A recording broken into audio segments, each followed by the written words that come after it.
Ils sont partis dans les couloirs du temps. Bonjour à tous, bienvenue pour notre nouvelle émission sur les couloirs du catch. Je suis avec mon ami Messaya. Comment tu vas aujourd'hui, Messaya? Ça va très bien, super. Et vous, les amis? Eh ben super aussi. En plus, on est en hiver, mais il fait un petit peu meilleur en termes de température, donc c'est toujours agréable. Ça ne nous empêche pas d'être un petit peu malade, hein, vous allez l'entendre à notre voix. Aujourd'hui, on va parler de quelque chose qui nous tient à cœur tous les deux. Oui. Aujourd'hui, on va parler de la DX, mais pas l'originelle, pas celle de 97, celle de 2006. Parce qu'il faut savoir qu'on a toujours entendu dans les principaux podcasts de catch, sur les écrits, sur toutes ces choses-là, que la DX 2006 c'était de la merde. Et nous, on va essayer de voir si c'était vraiment de la merde. Bon, j'ai une vague idée sur la question, mais on va voir. Messaya, dis-moi, la DX, ça te parle? Ça me parle très très bien, vu que il y a deux de mes catcheurs préférés de tous les temps dedans, déjà, qui est en équipe. Et pour revenir sur cette DX de 2006, comme tu dis, on a, on va dire, un apport différent peut-être des anciens qui en ont beaucoup parlé sur Internet, qui sont d'une génération encore celle d'avant que nous. Parce que nous, on n'a pas connu, moi j'ai pas vu à la télé la DX de 97, j'ai vu quelques DVD, quelques images, mais on l'a pas connu. Donc on n'a pas ce rapport de, de comparaison entre celle de 97 et celle de 2006. On a connu que celle de 2006. C'est ça, on n'a pas le facteur nostalgie de celle de 97. Et surtout, moi, quand j'ai connu celle de 2006, et je pense que t'es un peu plus âgé que moi, moi j'étais adolescent. Donc forcément, de voir les deux grandes stars que j'ai connues en étant gamin, de les voir de nouveau s'allier, pour moi, c'était quelque chose d'exceptionnel à l'époque. Ah bah de toute façon, les pop de la DX Triple H Shawn Michael, de toute façon, les gens étaient fous. Et tout le temps, ça fait un peu comme les t-shirts de la NWO, on va en parler un petit peu quand même.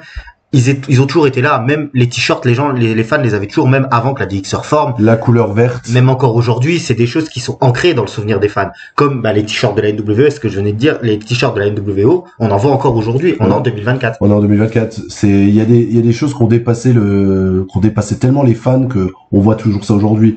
Donc comme tu dis, les t-shirts NWO, DX et le Watts de Steve Austin. J'allais dire le 316.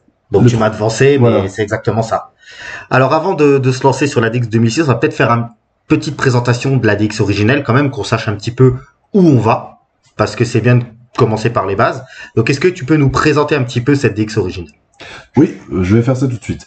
Alors avant de parler vraiment de la création de la DX en 97, il faut savoir le postulat qu'en backstage, il y a ce fameux groupe connu dont le leader était Shawn Michaels, qui est la Clique. Donc les amis de la Clique, c'était Shawn Michaels, Razor Ramon, Diesel, 1-2-3 Kid et Hunter Hearst Helmsley. Et Scotto, Razor Ramon dit qu'il y avait Just Incredible dedans, mais ça reste à confirmer. On n'a jamais eu de retour là-dessus. Et Triple H qui faisait le chauffeur. C'est ça, c'est le driver, parce qu'en fait Triple H, on sait très bien, on en parlera très souvent de ce monsieur, que lui il bouffait le business, encore plus que les autres, parce que lui il avait zéro addiction. Donc il ne buvait pas, il n'avait pas de drogue parce que c'était des gros fêtards la Clique. Mais Triple H, lui, c'était, comme tu dis, le driver et le Sam. Ouais, c'est celui qui les ramenait quand ils étaient tous bourrés en boîte. Quand Shawn Michaels et le Kid étaient complètement pétés, c'était souvent Diesel qui faisait, Kevin Nash qui faisait le garde du corps. À l'époque, c'est ça, c'était souvent Diesel qui était le garde du corps de Michael parce qu'il ouvrait tout le temps sa gueule. Le Razor Ramon, il avait le physique de faire le garde du corps, mais en fait, il était plus défoncé que tout le monde, donc forcément, c'était pas lui qu'on avait demandé de défendre, c'était Diesel le bodyguard. Et quand il y a eu le fameux accident du curtain call, que je pense que vous connaissez, quand Diesel et Razor Ramon sont partis à la WCW et qu'ils ont décidé de casser le kayfabe. Ouais, c'est le fameux moment où ils se font un câlin dans le ring, au moment où ils partent à la WCW et où pour leur dernier match ensemble, ils décident de se faire un câlin au milieu du ring. C'est ça, et qui cassent le kayfabe à grande échelle. Comme dirait souvent, ils ont chié sur la table de Vince McMahon. Et c'était au Madison Square Garden, la maison de la WWE. C'est ça. Donc ils ont pas fait ça dans un show lambda, quoi. Ils ont fait ça dans la maison de la WWE. Mais bon, à l'époque, il y avait vraiment que les Smart qui étaient au courant de tout ça. Oui, mais là, quand même, il y avait quand même beaucoup de gens qui allaient au Madison Square Garden. Donc ça a quand même eu un retentissement. Et derrière, pour venir sur cette DX de 97, ils en sont servis. Donc en plus, après, ça a été connu mondialement parce qu'ils l'ont utilisé à la télé. Et donc, en fait, à cette époque, donc on est post 95, 96, toutes ces années-là qui étaient très compliquées pour WWF. Shawn Michaels et Triple H ont décidé il faut que ça change.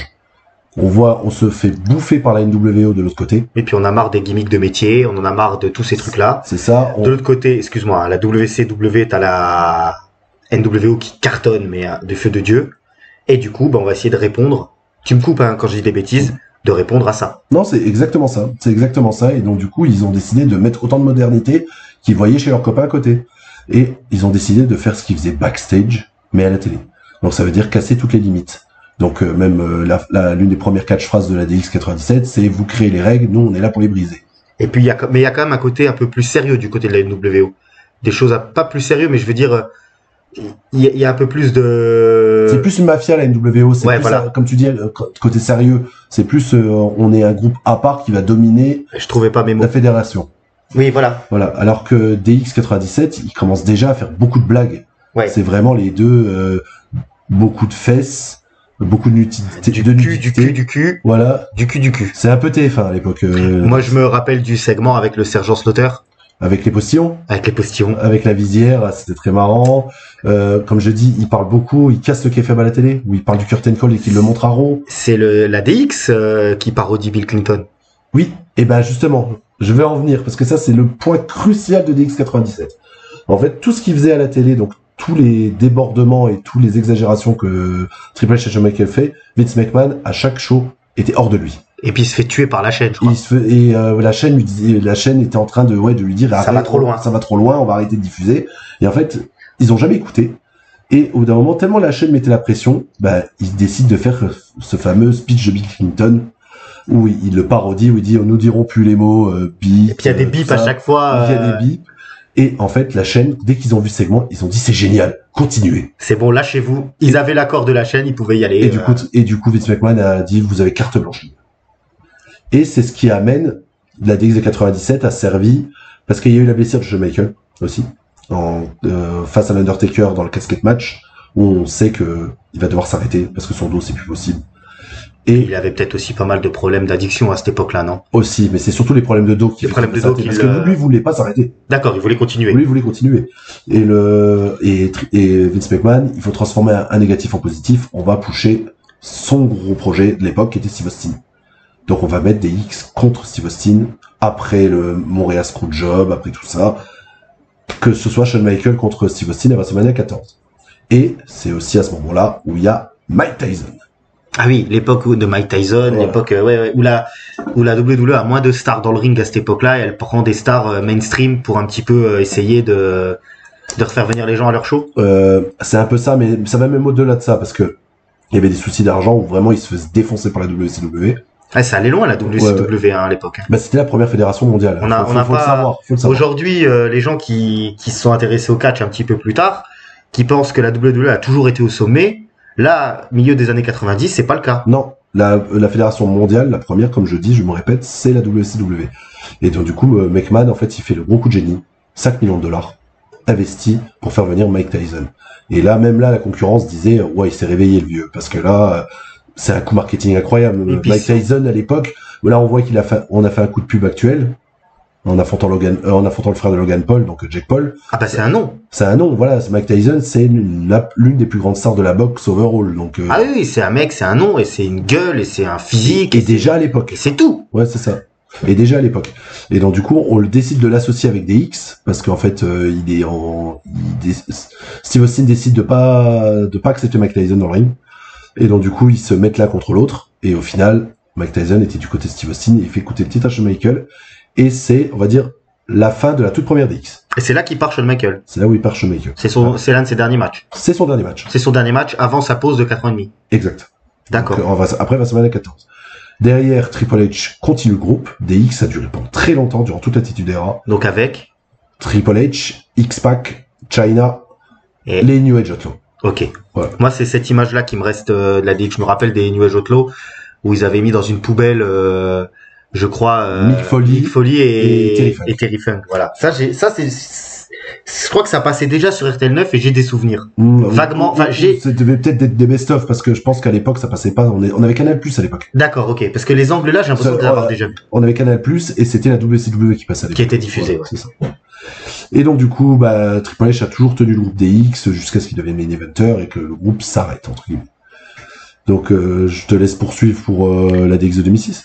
Donc on est à une période où Triple H, on est sur la fin de son règne de la terreur. parce que c'est toujours le fil rouge de notre émission, hein, c'est ce qu'on dit, on va vraiment essayer dans ces premiers numéros-là, un petit peu de parler de ce règne de la terreur. De poser le contexte. Voilà, de poser le contexte, parce que c'est pour nous une période du catch qui est assez intéressant, backstage surtout.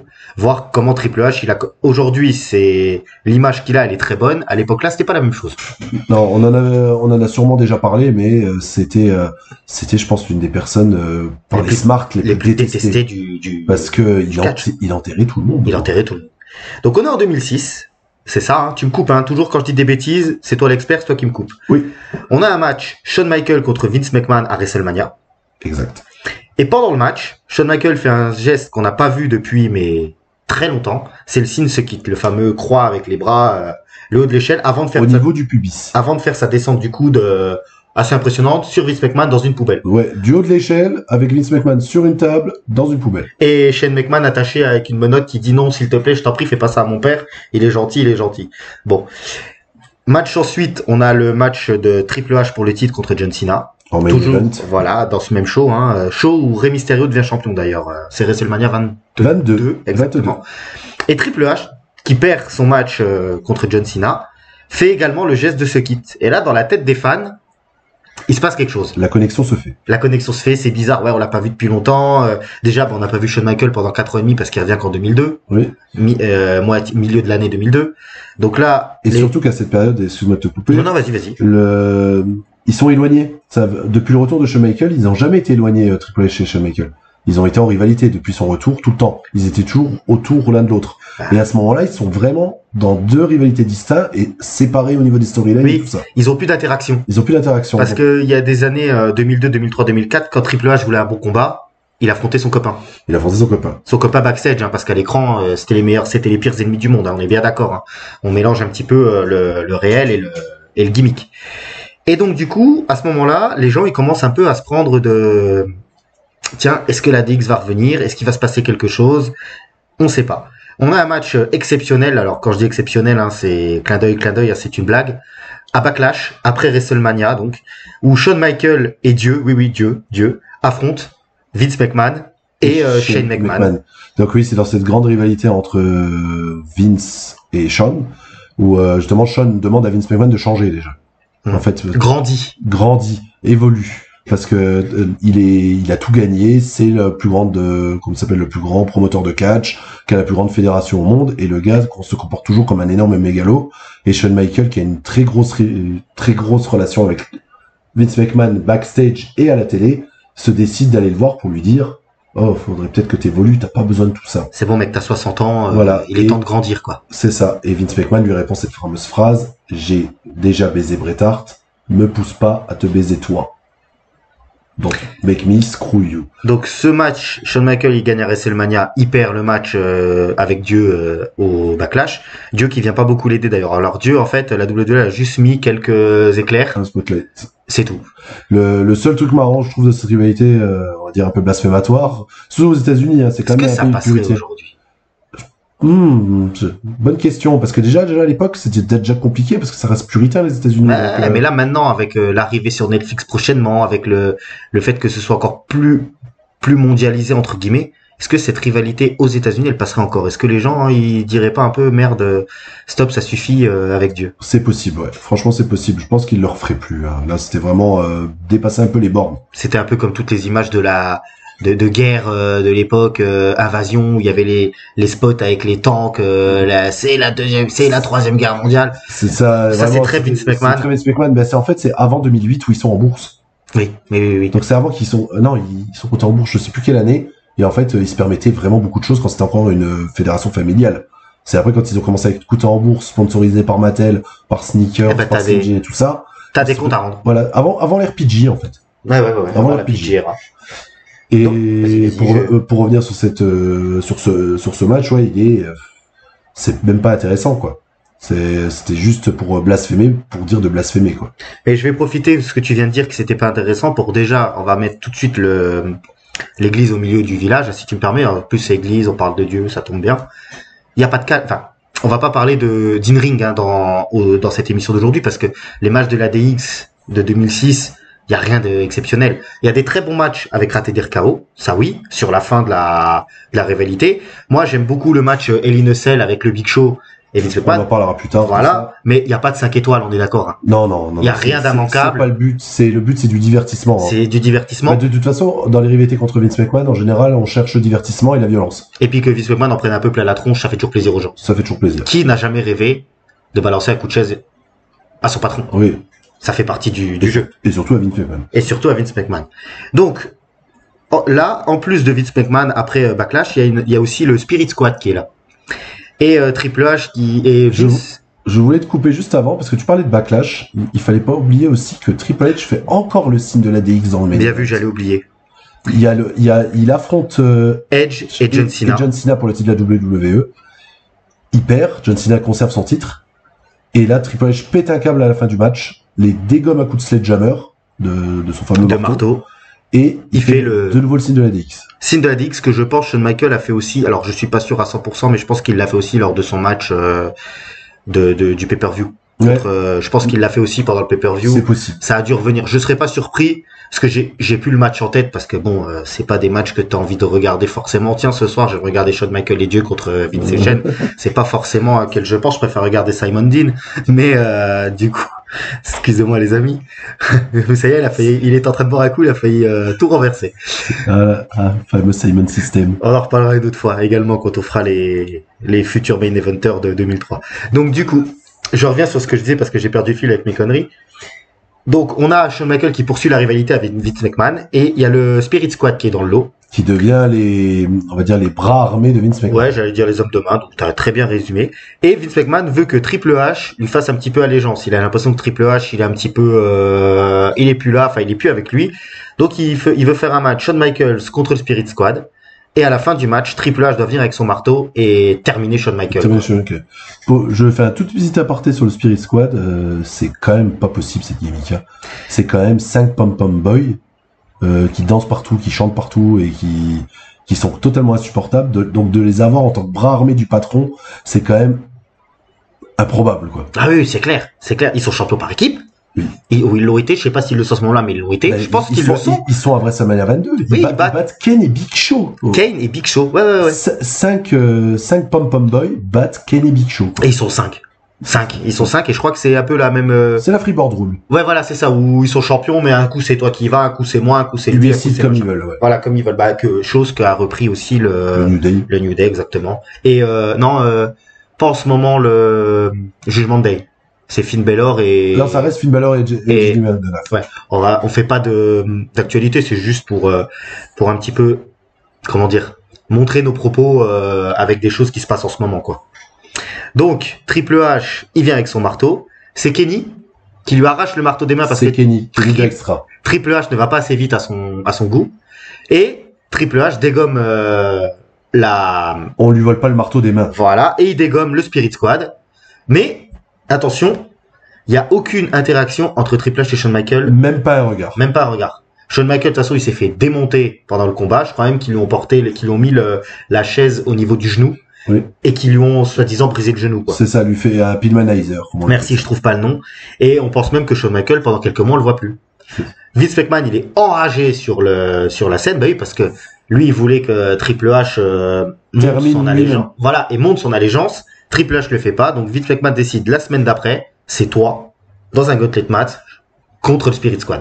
Là, c'est un peu le même, on refait le match, comme dirait Eugène Sacomano, mais avec Triple H à la place de Shawn Michaels. Et qu'est-ce qui se passe pendant le match-là? Est-ce que tu t'en souviens, Messiah? Eh ben, il tente déjà d'avoir Triple H déjà. Oui, alors ils sont pas. Alors Triple H, il revient toujours. Hein. Il porte ses prises. Il se laisse pas faire quand même. Bon, déjà Triple H, c'est Triple H. Shawn Michaels, il avait un peu plus tendance à vendre dans ses matchs. Il était souvent malmené quand il y a des matchs. Triple H, il a toujours été booké un peu comme un super héros. Voilà. Aussi. Et donc Vince McMahon arrive sur le bord. Alors il fait rentrer 2 premiers catcheurs qui sont éclatés par Triple H. Il leur fait rentrer les 2 autres membres du Spirit Squad. Il y en a un 5e qui est caché derrière. Et il demande à un moment de domination du Spirit Squad de mettre la chaise à la place de la mettre sur le genou. De lui mettre autour du cou. Et il envoie le 5e catcheur pour venir faire le saut de la 3e corde sur cette chaise. Mais le 5e catcheur, il prend un petit coup de pied au niveau de la gorge. C'est Shawn Michaels qui revient. Et là, par contre, Shawn Michaels, Triple H sont sur le même ring, démontent le Spirit Squad. Mais là, ils se regardent et ils font leur fameux X avec les mains. Voilà. Et là, officiellement, on est à 20 minutes d'émission tout pile à croire qu'on a fait exprès. Ça y est, l'ADX de 2006 est lancée. C'est ça, directement. Donc du coup, c'est la reformation. Et là, où c'est un peu, comment dire, dès l'Euro suivant, c'est un peu le bordel. En fait, ils prennent le pouvoir. Ils prennent le pouvoir. Alors, il y a le fameux Vince Love Cox, ou Vince pendant qu'il parle. Alors, t'as les mecs, la DX, elle est dans le camion de régie. Voilà. Et puis, elle dessine des petits symboles avec Vince, les petits poulets, hein, Love Cox, hein, vous regarderez la traduction, hein, je vais pas vous la faire. Il y a aussi les segments où il déforme sa voix. Il déforme sa voix, où il se moque de lui. Voilà, Vince McMahon est aux toilettes et t'as Jonathan Coachman qui arrive et il se retrouve à lui pisser dessus. Ouais, c'est un peu potache, c'est un peu gamin. Il y aura aussi quelques segments où ils vont faire tomber des excréments sur le Spirit Squad et la famille McMahon, où il y en a même un qui vomit, je crois. Ouais. Vous pouvez regarder si vous retrouvez ces segments, il y en a un qui vomit du Spirit Squad. Mais on va faire un peu un melting pot et pas trop de chronologie de tous ces segments qui vont nos matchs. Il n'y a pas spécialement de chronologie parce que finalement ces segments-là, c'est du pipi caca. Et c'est pour ça, je pense qu'on dit que la DX 2006 c'est pas bien, c'est parce que c'est du pipi caca. Mais on va quand même s'arrêter sur un segment que j'aime beaucoup et qui est vraiment très drôle, c'est l'imitation des McMahon par la DX. Alors, je vais pas mettre ma main à couper, mais je pense que cette imitation-là, parce que c'est toi l'expert, hein, moi je suis que le présentateur, elle est juste après le premier match de Vengeance. Parce que là, le premier match de Vengeance, Vince McMahon, il est pas dans le ring. C'est vraiment l'ADX contre le Spirit Squad. Leur premier match de l'ADX, c'est un 2 contre 5, DX Spirit Squad à Vengeance. Exact, oui. Où ils mettent Jonathan Coachman dans le mur, il lui enlève le pantalon, il a un string et ils écrivent DX sur ses fesses. Vengeance va être un super pay-per-view. Tu vas l'acheter? Tu vas l'acheter. Tu vas l'acheter? Tu vas l'acheter. Bon, c'est des segments backstage. Alors oui, ça peut prêter à sourire. Et même ce match, c'est du comedy wrestling, quoi. C'est deux super-héros qui éclatent. Ils sont en sous-nombre. Ils sont trop forts. Ils les défoncent à un squash de longue durée, hein. Mais de toute façon. Et je me souviens de Triple H qui s'amuse à faire un Maître Miyagi, c'est ça? Alors, Maître Miyagi, oui. Alors, c'est pareil, là, par contre, vous nous excuserez, on a un petit trou de mémoire. Parce qu'il y a 2 matchs. DX Spirit Squad. Et les deux, il y en a un aussi au Saturday Night Main Event. Donc, je sais plus lequel des deux, mais les deux se ressemblent beaucoup. Oui, c'est juste qu'en fait, au Saturday Night Main Event, il y a une stipulation qu'il y a une cage. Chaque fois qu'il y en a un qui tombe, ils le mettent dans la cage. Donc c'est pour pas qu'il y ait une intervention. Mais ces 2 matchs-là se ressemblent énormément. Il y a rien en termes de wrestling. C'est juste on profite de voir 2 stars, Shawn Michaels, Triple H, en train de se faire plaisir avec des jobbers. C'est ça, et fait surtout faire plaisir aux fans parce que on en a parlé vite fait, mais la reformation de DX pour la WWE, c'est une masse financière exceptionnelle. Ah mais les fans la preuve c'est que ils sont intervenus en tant que DX. Aujourd'hui, quand il y a des anniversaires spéciaux à Raw, les 20 ans, les 25 ans, les 30 ans, c'est pas Triple H et Shawn Michaels qui viennent, c'est la DX. C'est la DX complète, ouais. Il y a vraiment cette image-là de se dire, la DX, elle fait partie intégrante de l'histoire de Raw et vraiment quelque chose de très, très, très marquant. Et je fais un petit aparté, justement, en parlant de cette DX, je trouve ça intéressant d'en parler, c'est que c'est beaucoup plus repris de la DX de Triple H que de la DX de 97. Les deux se mettent enfin ensemble comme en 97, mais en fait, Shawn Michaels s'adapte au style de Triple H, de ce qu'il en a fait du clan plus tard. Donc, c'est les discours dans le ring, Are you ready? Tous les trucs de la DX Army, quoi. Donc, il y a rien de la DX de 97. C'est vraiment plus de la DX de Triple H qui est utilisé. Où c'est lui le chef et que Shawn Michaels son sidekick. Alors que, à la base, c'était l'inverse. C'est l'inverse, c'était Shawn Michaels la super grosse star et Triple H qui était son bodyguard sur aussi. Une phase ascendante. Parce que Shawn Michaels n'est plus le même aussi. Entre 97 et 2006, c'est plus le même Shawn Michaels. Il est devenu Newborn Christian. C'est ça, il a découvert Dieu. Donc tous les segments un petit peu olé olé avec des seins, avec des trucs comme ça, Shawn Michaels ne veut pas les faire. Mais du coup, il trouve toujours un truc assez comique. Ouais, Triple H trouve toujours un truc assez comique pour le faire sortir de l'écran, pour pouvoir faire des trucs osés. Voilà. Donc, jamais osé comme ce sera en 97, on est d'accord, hein. C'est plus la même... Non, c'est plus la même, et c'est assez caché, quoi. C'est assez caché, mais c'est toujours marrant. Comme tu as déjà répété, potache. Ah oui, non, mais de toute façon... Ils font un barbecue, ils comparent des tailles de saucisses, il invite 2 nanas pour leur montrer les saucisses, et c'est là où il envoie Shawn Michaels aller voir Mr. Fuji, quoi. Ouais, Mr. Fuji! Je me rappelle cette scène qui est marrante, qui fait partie moi, ça m'a toujours fait rigoler. Après, par contre, alors, ils continuent toujours dans le potache, hein, ou dans un petit peu les blagues. Alors, ils mettent le drapeau DX sur l'immeuble du siège de la WWE. Ils mettent DX sur l'avion de Vince Vince McMahon. Et ils lui mettent full feu d'artifice. Oui. Dans la voiture. Oui. Ressort, il est grimé comme s'il avait été brûlé. Oui, c'est ça. Non, bon, après, et il y a le DX sur la portière côté passager. Je crois même qu'à un moment ils accrochent son train arrière à un poteau et la voiture elle éclate. Oui, c'est ça. Ils lui font toutes les crasses possibles. Et je voulais, on s'est un peu coupé, mais sur ce fameux segment où ils se disent. Ah bah là, j'allais y venir.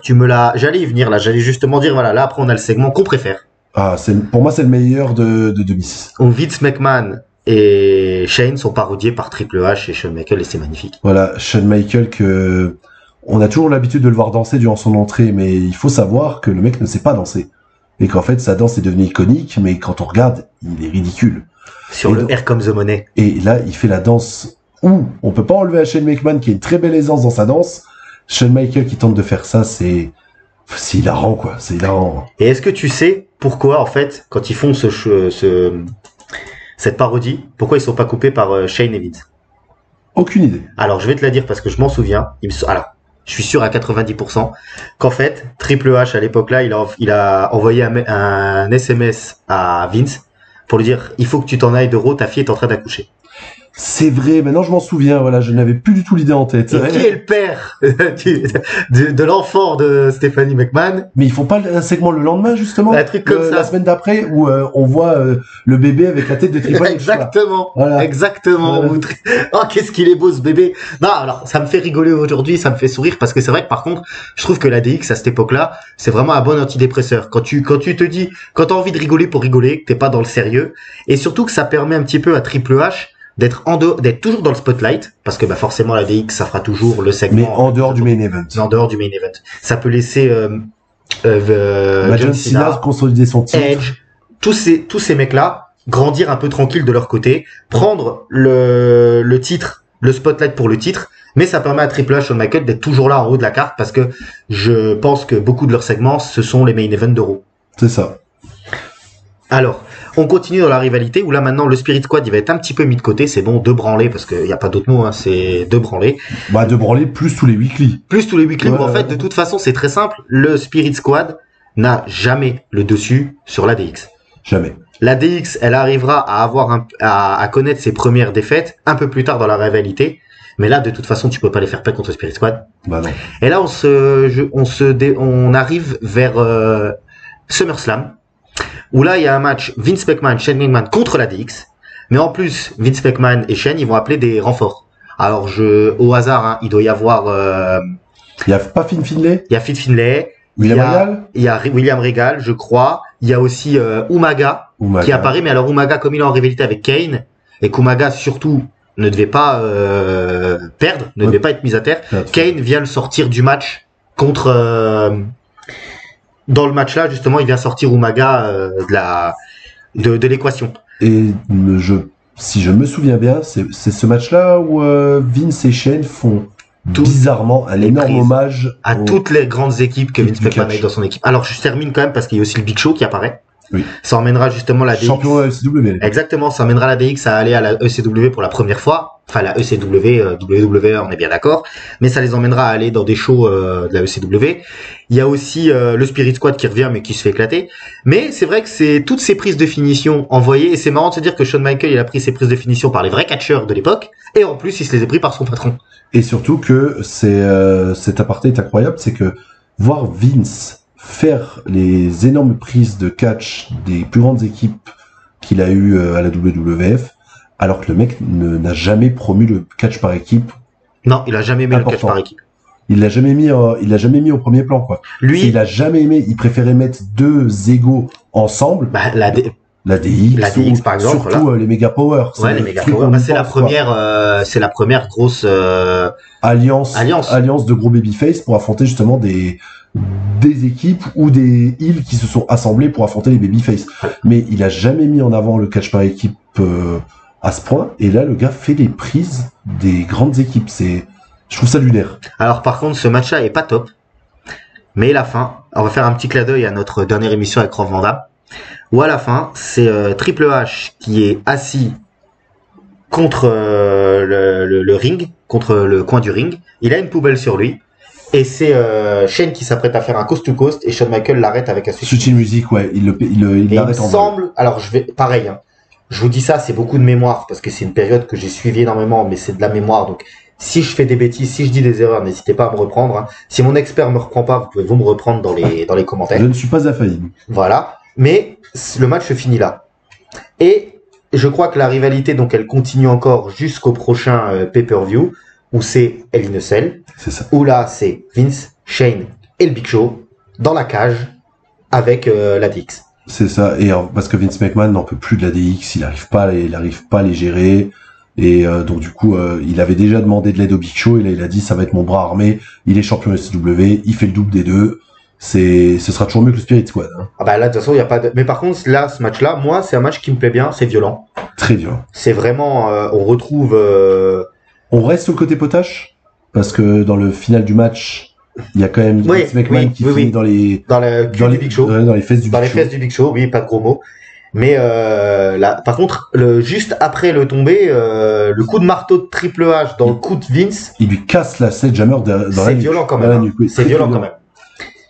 C'est vraiment le point final de la rivalité, justement, où il faut. Ah bah là, ça y est, la rivalité est terminée et il se passe. Alors la DX, elle continue encore un petit peu, donc on doit être en septembre-octobre, parce que SummerSlam en août, Hell in a Cell, ça doit être fin septembre, donc on doit être en octobre. Survivor Series en général, c'est en novembre. C'est en novembre. Voilà. Donc, là, on est en octobre, je pense.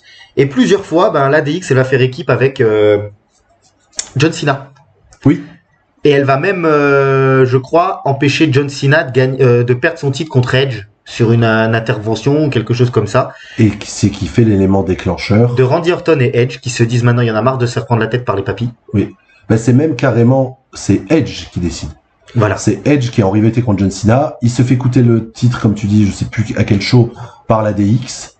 Et en fait, il se dit, non mais déjà d'une, je peux pas être tout seul face à eux. Et c'est à l'époque, c'est la gimmick de Edge, c'est le chouineur, quoi. C'est jamais de sa faute. Et il faut toujours, il veut son titre, et donc du coup, il se dit, il faut que j'arrive à attaquer les autres. Donc, il cherche un allié, et il va voir Randy Orton. Il va voir Randy Orton, et il leur dit, mets-toi avec moi, et on va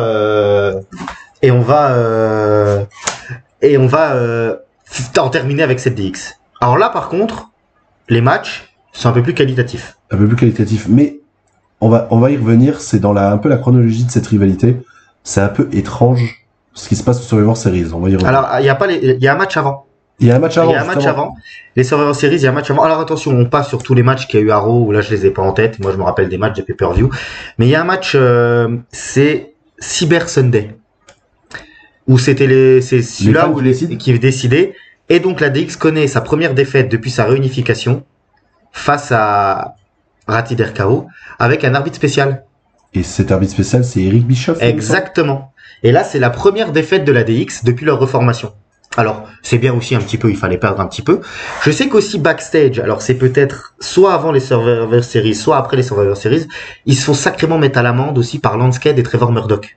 Ah oui, c'est vrai qu'ils les affrontent beaucoup en weekly. Ou quand ils arrivent, d'ailleurs je pense même qu'ils sont peut-être venus aider Vince, je mettrai pas ma main à couper, mais qu'ils sont peut-être venus aider Vince une fois ou deux avant. Ou alors ce sont fait un même match à SummerSlam, non? Peut-être, ou après, mais je sais que c'est assez violent parce que même la DX finit en sang à un des Raw. Et la semaine d'après ils reviennent, on remercie un petit peu on remercie un peu nos adversaires de nous avoir fait reprendre le goût du sang. Ça nous manquait. Ça faisait longtemps qu'on n'avait pas saigné. Donc il faut y aller.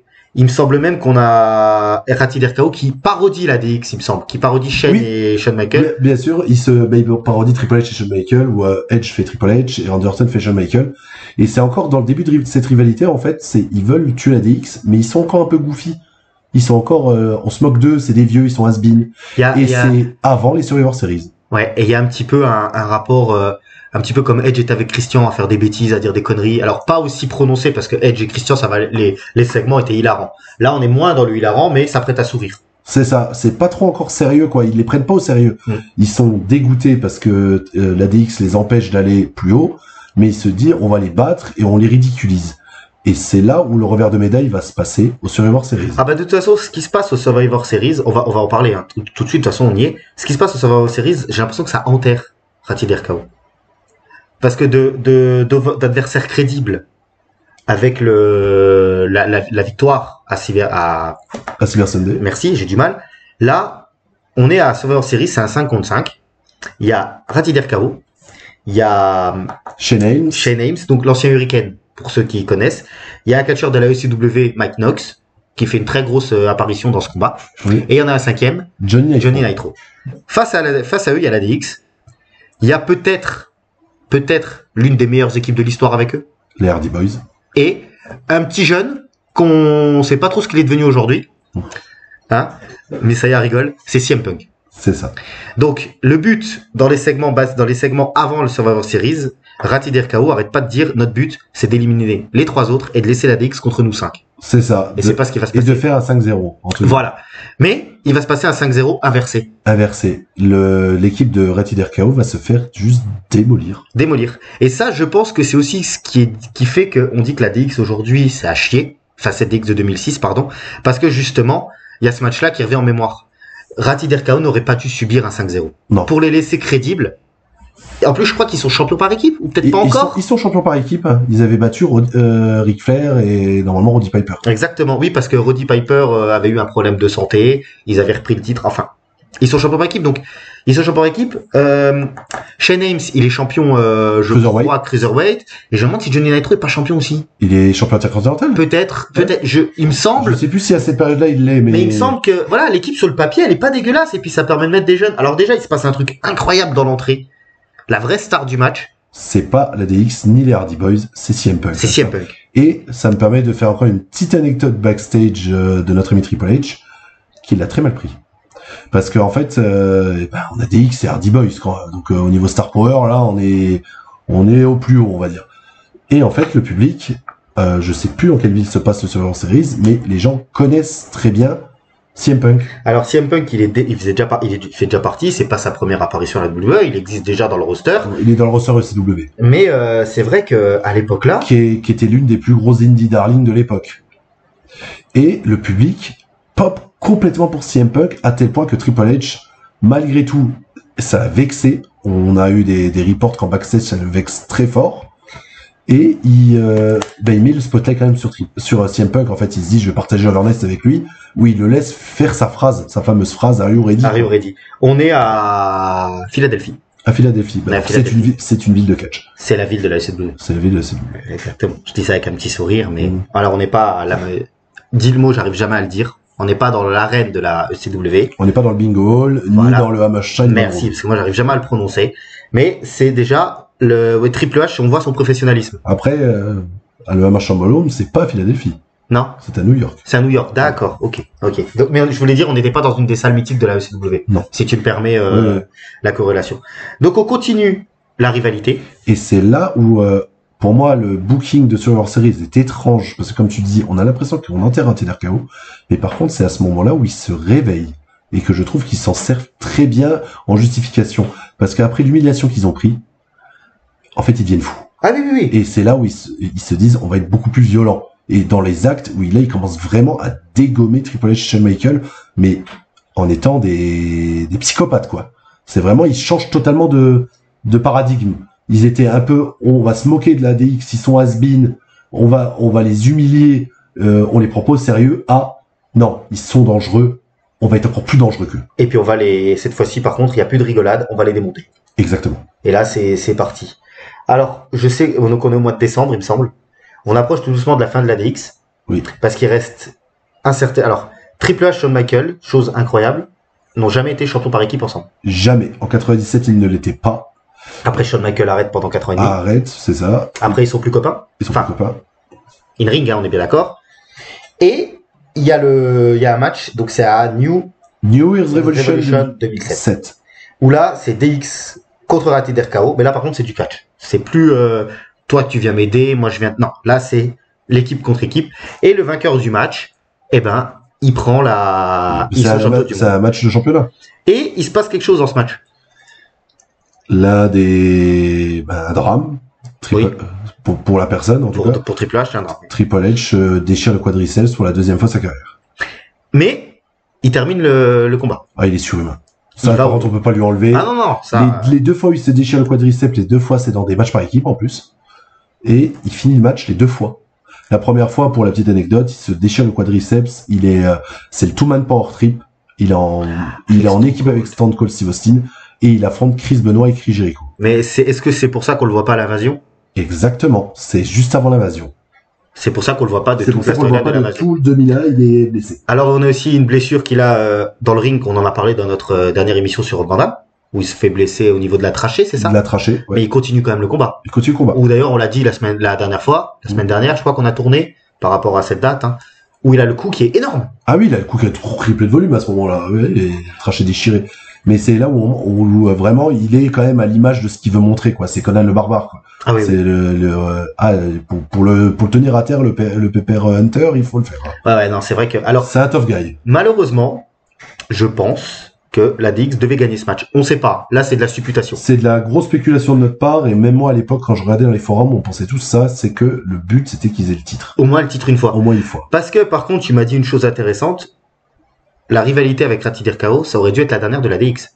Exact. Après, ça splittait. Ça splittait parce que après on part sur la route ou WrestleMania de 23 et c'était ancré dans le marbre que c'était Triple H contre Shawn Michaels contre John Cena, excusez-moi, numéro 2. La revanche. Ça devait être la revanche où John Cena devait rendre le job à Triple H. Donc normalement, c'était ça qui était prévu. C'était prévu, c'était ancré dans le marbre. Donc ça, donc logiquement, la DX aurait été championne, elle aurait peut-être gardé le titre quelques semaines.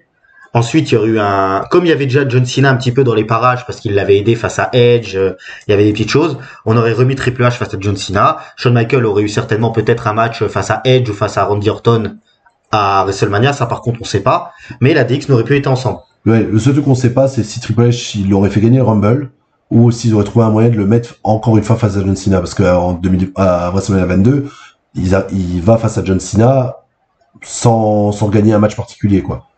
Mais je pense que non, il devait pas gagner le Rumble vu que c'est Taker qui le gagne cette année-là. Ouais. Mais le Shawn Michaels continue à arborer les couleurs de DX malgré la blessure de Triple H. Jusqu'à Mania. Même à Mania, il rentre avec les couleurs et la musique de la Generation X. Parce que à la base, tout le monde pense que ça y est, Shawn Michaels, c'est bon, c'est terminé, on va plus le voir au sommet maintenant. Enfin, c'est déjà pour moi, c'est l'un des plus gros catcheurs de l'histoire. Pour toi aussi, je pense. Pour moi aussi. Mais là, quand Triple H se blesse dans ce match-là, alors attention, ils explosent la Ratidir KO à la fin du combat quand même. En termes de coups de chaise, de marteau, ils les éclatent. Et Shawn Michaels continue sa rivalité face aux deux derrière. Face aux deux. Et il a même un match pour le titre, pas pour le titre, pour devenir aspirant numéro 1 justement au titre de John Cena face aux deux. On pense qu'il va se faire laminer. Et qu'il arrive à les battre. Mais pendant 1 mois et demi, 2 mois, Shawn Michaels, il a le regard, il est énervé, il est imbattable, et il éclate les deux. Et il devient inspirant pour le titre face à John Cena. C'est ça, il est déterminé à venger son copain de ces deux agresseurs. Et vraiment, il est serious business, quoi. Et là, il rigole pas. Hein. Et pour moi, alors on va pas en faire des caisses aujourd'hui parce que c'est pas le but de cette émission, on reste sur la DX, mais pour moi, il devait être champion, moi, encore une fois, face à John Cena. Pour moi, ils auraient dû prendre le coach, vu que c'était pas ce qu'ils avaient prévu de le mettre en main event, le public le voulait vraiment. Ouais. John Cena, ça n'aurait pas entaché ses legacy. Vu que déjà, il devait perdre contre Triple H à Mania 23. Oui. Donc, donner une défaite à Cena, ça aurait pas été dérangeant. Et c'est surtout que derrière, ils font la revanche à Londres. Qui est un match exceptionnel. Où le titre n'est pas en jeu et que Shawn Michaels gagne. Ouais. Et c'est un match de 45 minutes, je crois, avec les pubs et tout ça. Et ils auraient pu au moins marquer le coche, donner juste le feel good moment à Shawn Michaels d'être dans le main event de Mania avec le titre, pour lui faire perdre juste après. Alors moi, je vais te poser une question, parce que c'est toi l'expert, moi je suis là pour t'embêter. Est-ce que tu penses que la blessure de Triple H, qui a empêché la DX d'être championne, a fait en sorte que la DX revient 2 ou 3 ans plus tard? En 2009. Ouais, c'est en 2009 qu'ils reviennent. Où là, ils affrontent Jericho. Oui, et ils affrontent... Non, Jericho, c'est pas un petit peu après? Ah, ils prennent le titre face à Jericho. C'est pas face à Cody Rhodes et... Non, ils les font monter. Donc, ils vont les promouvoir et faire monter la Legacy. D'accord. Mais ils prennent leur titre face à Jericho. Ok. Et je pense que... Alors, il y a le fameux segment avec Stan. Qu'on adore. Avec le suite une musique qui est magique, les feuilles qui volent et tout, j'aime beaucoup. Et la petite anecdote, Stan, c'est Ty Dillinger, Sean Spears aujourd'hui. Ouais, donc comme quoi... un simple sujet de musique et pourtant ça t'empêche pas plus tard d'avoir une belle carrière. Oui. Mais je pense que ça découle de là, le retour de la DX. Je pense que c'est pour enfin leur donner ce feel good moment et de dire voilà, c'est quand même les deux plus grandes stars, ils ont jamais été champions par équipe ensemble, il faut qu'ils le soient. Il faut qu'ils le soient. Il faut qu'ils le soient. Il faut qu'ils le soient. Et surtout qu'en 2009, quand ils les font revenir au niveau commercial Et comme je disais, Vache à lait, c'est encore pire qu'en 2006. Ah ouais, c'est pas là. Ah ouais, c'est les t-shirts au taquet, on voit les bâtons verts dans tout le public. C'est vraiment, c'est là où il commence aussi où il remet la DX Army. Donc ils vendent des casques, ils vendent des mini-tanks, ils vendent tout ça. Là, c'est vraiment pour la WWE, c'est de l'argent facile. Après, il y a peut-être aussi inconsciemment les fans qui se disent, là, c'est la dernière fois. Je pense, ouais. Parce que Shawn Michaels, il est c'est très peu de temps après qu'il prend sa retraite, hein. Oui, puis Shawn Michaels, on sait aussi que son corps, il a été meurtri au cours de toute sa carrière. Il est revenu, il a quand même catché pendant 8-9 ans après. Pendant 8-9 ans après sa blessure, que normalement il aurait jamais dû revenir, il recatche en score. Il a toujours des storylines et des matchs qui sont incroyables. Dans le ring, ce run de Shawn Michaels, on fait un petit aparté de la DX, mais ce run de Shawn Michaels de 2004 jusqu'à sa fin de carrière face à Undertaker, c'est l'un des meilleurs runs aux États-Unis pour moi. Parce que il fait tout bien. Il fait tout bien. Sa rivalité contre Chris Jericho, il arrive à relancer Chris Jericho en 2008. La DX, on peut en penser ce qu'on veut, on fera une conclusion plus tard dessus. Donc niveau argent, les matchs contre John Cena, les matchs contre Edge, même en mid-card. Moi, je me rappelle de son retour face à Orton. Oui. Où il revient avec 2009, le chapeau. Où là, je l'aime pas. Ouais. Où j'aime pas ce chapeau, je le trouve pas terrible. Tu vois, t'as presque l'impression que la WWE a réveillé. Et écoute, on a besoin de quelqu'un là pour affronter Orton au prochain pay-per-view. Est-ce que tu peux venir? J'ai l'impression que c'était ça, mais j'aime moins. Mais il est toujours une pop incroyable. C'est Shawn Michaels. C'est Shawn Michaels. C'est une des plus grandes légendes. D'ailleurs, j'ai oublié un petit truc parce qu'on n'est pas sur une émission sur Shawn Michaels, mais il y a un match de Shawn Michaels que j'adore particulièrement. C'est dans un Raw. C'est face à Shelton. Ah oui, avec ces spots exceptionnels. Alors on en parlera le jour où on fera vraiment une émission spéciale mid-carder WWE. Mais je voulais en profiter comme on était un petit peu sur Shawn Michaels. Ce switching musique, on en reparlera en détail. Où la légende, elle dit qu'il a perdu dedans. Ah oui, c'est ça. Et le truc dommage, c'est qu'il refait un peu la même contre Rey Mysterio quelques années plus tard. Oui. Mais je crois que d'ailleurs, c'est pas le match où ils s'affrontent pour avec Rey Mysterio pour Eddie Guerrero. Possible, oui. Parce c'est eux deux qui font un match commémoratif pour Eddie Guerrero. Quand on apprend la mort d'Eddie Guerrero, il me semble, le match, c'est Shawn Michaels contre Rey Mysterio. Oui, possible. J'ai pas trop de souvenirs à ce moment. Alors du coup, on va arriver tout doucement, alors on n'y est pas encore, mais on arrive tout doucement à la fin de notre émission. Disons que le retour d'Adix 2006 est terminé. Donc qu'est-ce qu'on peut en dire? Qu'est-ce qui fait est-ce que c'était vraiment si nul que ça? Alors encore... Toujours, excuse-moi, je te coupe, toujours sans parler d'in-ring. Parce qu'in-ring, on est d'accord, il y a des bons moments dans les matchs, mais c'est pas la folie, pas des 5 étoiles de Metzer. Moi, comme je le dis, ça dépend l'âge où tu découvres ça. C'est le postulat, c'est quand t'es adolescent comme moi, quand il le découvre, je trouve ça génial. Même les blagues un peu de beauf, on va dire. Pour quelqu'un qui le découvre en étant adolescent, c'est exceptionnel. Par contre, quelqu'un qui a déjà un peu plus d'expérience, qui a un peu plus d'âge, et qui les a connus déjà faire ça plus jeune, c'est ça. Et ben pour lui, c'est du réchauffé. Ce qui est compliqué, c'est si tu fais la comparaison avec celle de 97. Nous, on la connaissait pas en 97, quand on les voit arriver ensemble. Moi, j'aime bien faire une comparaison avec Goldberg. Moi, j'ai pas connu Goldberg à la WCW. Donc quand je l'ai vu arriver à la WWE, j'étais comme un dingue. Le mec, c'est une armoire à glace. Il spire tout le monde, il fait des matchs de 10 secondes. Donc tout le monde dit que son règne, on va y revenir, hein, son parcours à la WWE, c'est nul. Mais comme j'ai pas connu celui de la WCW, je peux pas comparer. Et je pense que la DX, c'est pareil. C'est ça, c'est les points de comparaison et aussi l'affect nostalgique de ce que t'as connu. Et moi, je pense vraiment que maintenant, avec le recul et qu'on a vieilli, c'était pas terrible. Non, c'était pas terrible. Faut avouer.